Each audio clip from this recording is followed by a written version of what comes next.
आपके अंदर छुपा है जो आपको करना है। बस आपको ज़रूरत है उस चीज़ को निकालने की, और वो चीज़ निकल गई और उस पर आपने मेहनत किया, रिजल्ट की बगैर फिक्र किए, एक मेन फोकस बना लिया कि मुझे ये चीज़ करनी है तो सिर्फ करनी है। फिर आपको कोई मोटिवेशन की ज़रूरत नहीं है, सिर्फ कोई मोटिवेशन की ज़रूरत नहीं है। सीरियसली मोटिवेशन इंसान के खुद दिल से निकलेगी जब आपका विजन क्लियर होगा, जब आपका कॉन्सेप्ट क्लियर होगा कि मुझे करना क्या है। जो डर से नहीं निकलता वो सिर्फ सपने देखता है, और जो रिस्क लेता है, रिस्क उठाता है और अपना एक्शन लेता है, तो वो अपनी दुनिया बनाता है। Hello guys, welcome back to my YouTube channel. Last video आपने देखी ली होगी। इस वीडियो में मैं आपसे एक सवाल करूँगा स्टार्टिंग के अंदर। वो सवाल ये है, क्या आपने कभी नोटिस किया है बहुत से लोग अपनी लाइफ को तब्दील नहीं करते। जो प्रॉब्लम वो सालों से सॉल्व करने की कोशिश कर रहे हैं, वो प्रॉब्लम उनकी सॉल्व नहीं होती। क्या वजूहत है जिन लोगों का स्टैंडर्ड ही उनका जो स्टैंडर्ड है वही है, आगे बढ़ने की कोशिश नहीं करते। क्या वजह है कि गरीब गरीब है, क्यों? अमीर अमीर है वो तो अलग चीज़ है, वो अलग टॉपिक है। आज डिस्कशन में ये करूँगा कि Y some people or a lot of people do not change their life। तो मैं आपको एक इस टॉपिक के 5 रीज़न बताऊंगा। वो 5 रीज़न ऐसे होंगे इंशाल्लाह, अगर वो जो उस पर अमल कर लेगा, जो उस पर अमल करेगा, तो वो उसकी लाइफ खुद ही वो देखेगा कि उसकी लाइफ कहाँ से कहाँ जा रही है। इंशाल्लाह बेहतरी होगा। तो बने रहिए मेरी इस वीडियो में। तो बात करते हैं हम पहले रीज़न की, फियर ऑफ चेंज। वो क्या है, चले साइकोलॉजी के ज़रिए हम समझते हैं। इंसान जो है ना, अननोन चीज़ को कॉम्प्लेक्स समझता है, ख़तरनाक समझता है। वो कैसे? मैंने आपको पिछली वीडियो में भी एक एग्जांपल दी थी कि हम अगर कोई लॉजिकल क्वेश्चन कर रहे होते हैं, मैथमेटिक्स अगर कोई क्वेश्चन हम सॉल्व करते हैं, या कोई ऐसी प्रॉब्लम जिसमें लॉजिक इस्तेमाल होती है, फॉर एग्जाम्पल एनी क्वेश्चन सिर्फ लॉजिक डिपेंड नहीं करता। इस एग्जाम्पल के लिए कोई भी एग्जाम्पल, कोई भी हम प्रॉब्लम सॉल्व करते हैं, वो प्रॉब्लम सॉल्व होने से पहले कितनी ख़तरनाक लगती है। एक तरह से ख़तरनाक तो खैर नहीं कहूँगा, मगर बड़ी कॉम्प्लेक्स लगती है, और ऐसा लगता है कि किसी ने आपके सर पे पहाड़ रख दिया है। तो वो प्रॉब्लम जब सॉल्व हो जाती है, वो इशू जब सॉल्व हो जाता है, तो वो सॉल्व हुआ हुआ इशू जो थोड़ी देर पहले आपको इतना कॉम्प्लेक्स लग रहा था, वो सबसे आसान तरीन आपको लगता है। इसकी एग्जांपल अगर मैं एक बात करूं, तो मैथमेटिक्स का अगर कोई हम सॉल्व करते हैं, आपने पढ़ा होगा टीचर्स वगैरह से, तो वो अगर कोई प्रॉब्लम में समझ में नहीं आता, वो प्रॉब्लम हम टीचर्स को देते हैं सॉल्व, टीचर से समझते हैं। जब वो समझ में आ जाती है, तो वो प्रॉब्लम हमें इतनी आसान लगती है, यार इस तरह से होना है क्या, फिर इस तरह से होना था क्या। तो जो चीज़ कॉम्प्लेक्स चीज़ होती है ना, जो अननोन चीज़ होती है, वो हमें कॉम्प्लेक्स लगती है। इस अगर साइकोलॉजी की बात की जाए, तो ये चीज़ आपको समझ में आ गई कि फियर ऑफ चेंज क्या चीज़ है। लोग इसी वजह से अपनी जो जॉब कर रहे होते हैं, वो जॉब छोड़ते नहीं हैं। उनका जो स्टैंडर्ड है वही रहना है। मैं एक चीज़ समझाने के लिहाज से समझा रहा हूँ। अगर कोई अपनी जॉब कर रहा है, वो अपना मैटर है उसका। अगर वो अपना स्टैंडर्ड तब्दील करना चाहता है, तो उसको आगे बढ़ने की ज़रूरत है। अगर उसको आगे बढ़ने की ज़रूरत है, तो वो बढ़े आगे। तो फियर ऑफ चेंज, लोग अपने कंफर्ट जोन में रहते हैं, फ्रेंड सर्किल वही बना के रखेंगे, ठीक है यार, क्या दूसरों दूसरों की तरफ जाना, ये वो। बाबा हर चीज़ डिपेंड करती है आगे बढ़ने के लिए। आगे बढ़ने के लिए आगे बढ़ना पड़ता है, खुद में खुद कुछ भी नहीं होता। तो बात करते हैं सेकंड रीज़न की। सेकंड रीज़न है द कंफर्ट जोन। सबसे बड़ी ख़तरनाक चीज़, लोग अपनी कन्वीनियंस को चाहते हैं, पसंद करते हैं। क्या कि लोगों का जो फ्रेंड सर्किल है वही रहे आगे। कि फैमिली की जो प्रॉब्लम्स है, उसकी डर की वजह से वो आगे अपना रिस्क नहीं लेते। ग्रोथ और अपना स्टैंडर्ड अप करने के लिए कंफर्ट जोन से बाहर निकलना पड़ेगा, मेहनत करनी पड़ेगी। फॉर एग्जांपल कोई भी कॉम्पिटिटिव एग्ज़ाम आपको क्लियर करना है, ये समझाने के लिए एक सिनेरियो बता रहा हूँ। तो आपको क्या करना है, आपको पहले कंफर्ट जोन से निकलना पड़ेगा, रात रात को पढ़ना पड़ेगा, मतलब कि नींद कम करनी पड़ेगी और पढ़ना पड़ेगा। सो रहे हो, उठना पड़ेगा। फॉर एग्जांपल अगर बात की जाए, किसी को अपनी बॉडी, अपनी मतलब फिटनेस का ख्याल रखना है, तो उसको नेसेसरी है कि उसको मतलब जिम वगैरह करना पड़ेगा, तो जिम जाना पड़ेगा।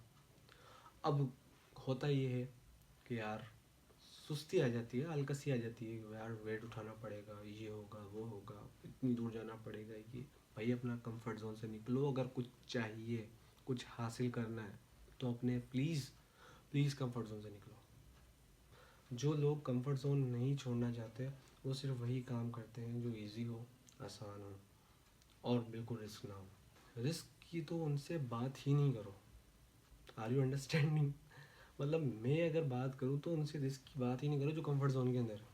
भाई रिस्क का मामला हमसे नहीं होगा। रिस्क रिस्क रिस्क, अबे बाबा रिस्क लोगे।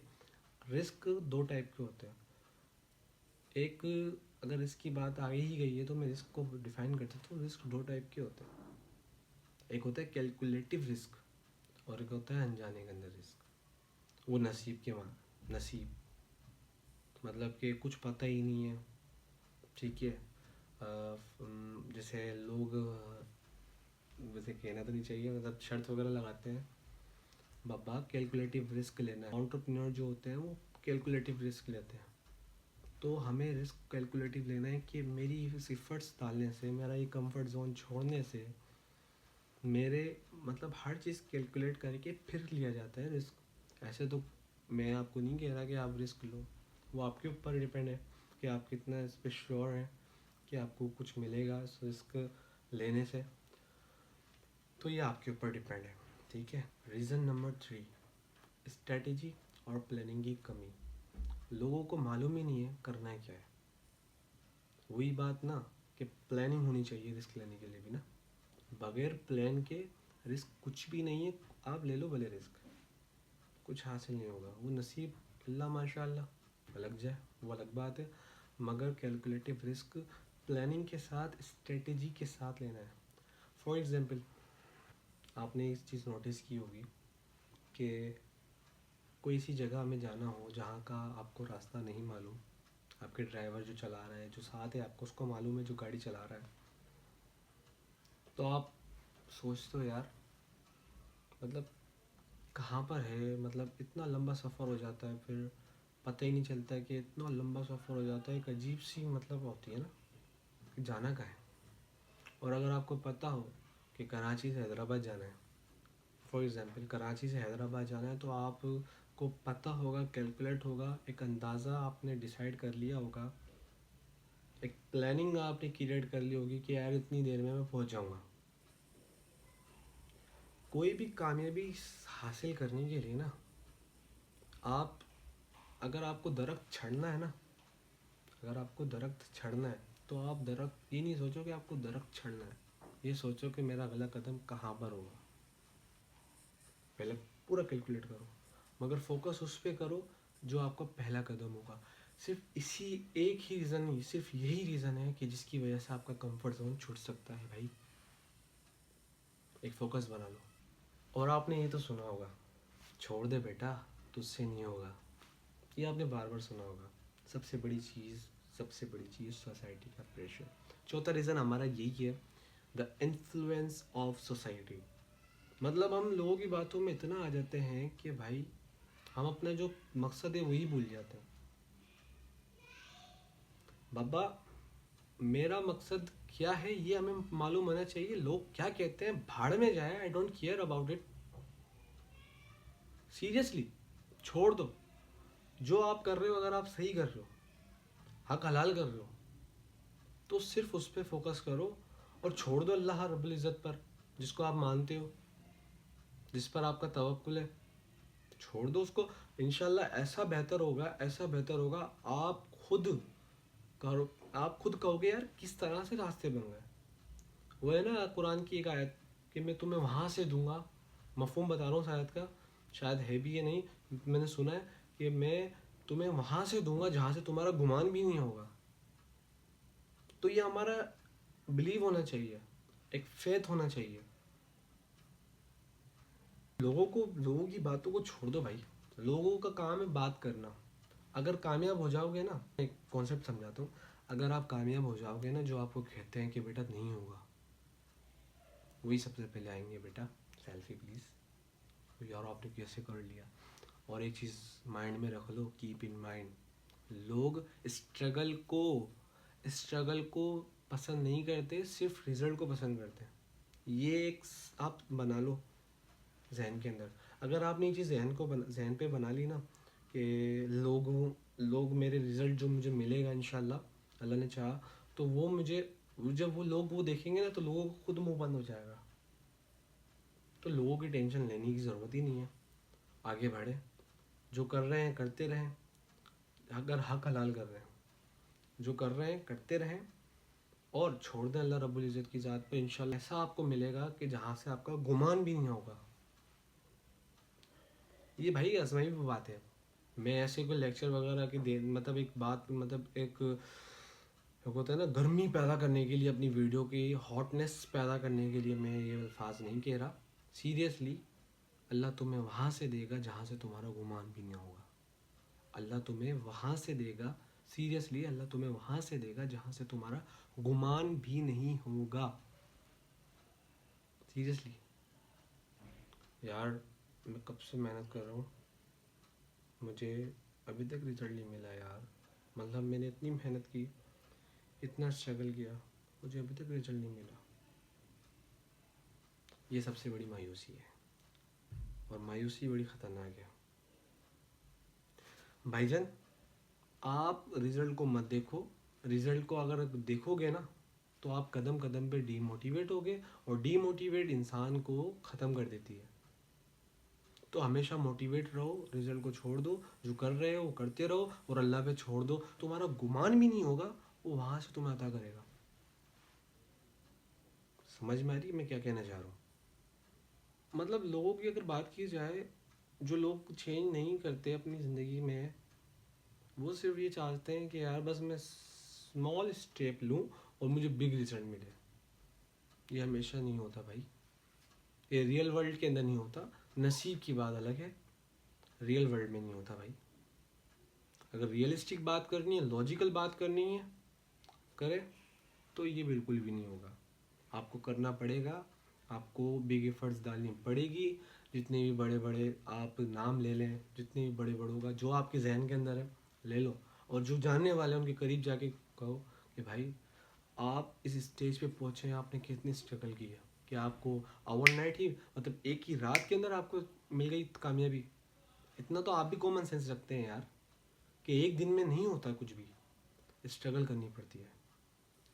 अगर मतलब ये नहीं, मैं एक चीज़ एक और क्लियर कर दूँ, ये नहीं है कि आपको एक रिजल्ट नहीं मिल रहा तो आप उस चीज़ को मतलब करे जा रहे हैं, करे जा रहे हैं, करे जा रहे हैं। ये भी नहीं, मैं नहीं कह रहा भाई। वो चीज़ देखो कि अगर मेरे और स्ट्रगल करने से और मुझे बेहतर करने से क्या चीज़ वो मुझे अचीव होगी जो मैं चाहता हूँ। अगर हो सकता है तो फिर उस पर मेहनत करें, अगर नहीं हो सकता छोड़ दें यार, दूसरा ट्रिक पकड़ें। Are you getting what did I say भाईजान? एक और बात दोबारा कह रहा हूँ, जो कर रहे हो करते रहो, कैलकुलेट करो। अगर मैं ये काम कर रहा हूँ, इम्प्रूव करूँगा, तो ये चीज़ बेहतर होगी, तो उस चीज़ पे आप एफर्ट्स डालो। अदरवाइज़ उस चीज़ को छोड़ दो और दूसरे ट्रैक पर आओ, और डीमोटिवेट ना हो, सिर्फ अपना काम से काम करते रहो। रिज़ल्ट की फ़िक्र नहीं करो, रिज़ल्ट की फ़िक्र नहीं करो, और अल्लाह पे छोड़ दो। क्योंकि जो डर से नहीं निकलता वो सिर्फ सपने देखता है, जो डर से नहीं निकलता वो सिर्फ सपने देखता है। और जो रिस्क लेता है, रिस्क उठाता है, और अपना मतलब एक्शन लेता है, तो वो अपनी दुनिया बनाता है। जो डर से नहीं निकलता वो सिर्फ सपने देखता है, और जो रिस्क लेता है, रिस्क उठाता है, और अपना मतलब एक्शन लेता है, तो वो अपनी दुनिया बनाता है। तो इस चीज़ को अपने जहन में रख लो। जो रिस्क नहीं लेता लेजीनेस में जाता है। और मतलब कि अगर बात करूँ तो मैं फॉर एग्ज़ाम्पल इस कंफर्ट जोन को नहीं छोड़ता, तो वो कभी कामयाब नहीं होगा। आई एम सॉरी टू से, बट आपको कुछ ना कुछ तो करना पड़ेगा जो आप चाहते हो। और मुझे पता है कि आपके अंदर वो एनर्जी है, वो पोटेंशियल है कि आप मतलब दुनिया बदल सकते हो। वाकई ये चीज़ मैं मोटिवेशन के लिए नहीं, आपके अंदर छुपा है जो आपको करना है। बस आपको ज़रूरत है उस चीज़ को निकालने की, और वो चीज़ निकल गई और उस पर आपने मेहनत किया, रिजल्ट की बगैर फिक्र किए, एक मेन फोकस बना लिया कि मुझे ये चीज़ करनी है तो सिर्फ करनी है। फिर आपको कोई मोटिवेशन की ज़रूरत नहीं है, सिर्फ कोई मोटिवेशन की ज़रूरत नहीं है। सीरियसली मोटिवेशन इंसान के खुद दिल से निकलेगी जब आपका विजन क्लियर होगा, जब आपका कॉन्सेप्ट क्लियर होगा कि मुझे करना क्या है। So please keep in mind, यहाँ पे मोटिवेशन नहीं, लॉजिक मिलती है। मोटिवेशन इंसान थोड़ी सी देर के लिए होती है, लॉजिक इंसान के दिमाग में रहती है। तो ये चीज़ रियल है कि आपको कुछ ना कुछ करना है, तो आपको कुछ ना कुछ करना पड़ेगा, अदरवाइज कोई रास्ता नहीं है, कोई शॉर्टकट नहीं है। There is no shortcut to achieve what you want. Are you getting? तो मिलते हैं अगली वीडियो में, जब तक के लिए अल्लाह हाफिज़। अपना ख्याल रखिएगा और मुझे अपनी दुआओं में याद रखिएगा। अल्लाह हाफिज़, मिलते हैं नेक्स्ट वीडियो में। Good bye.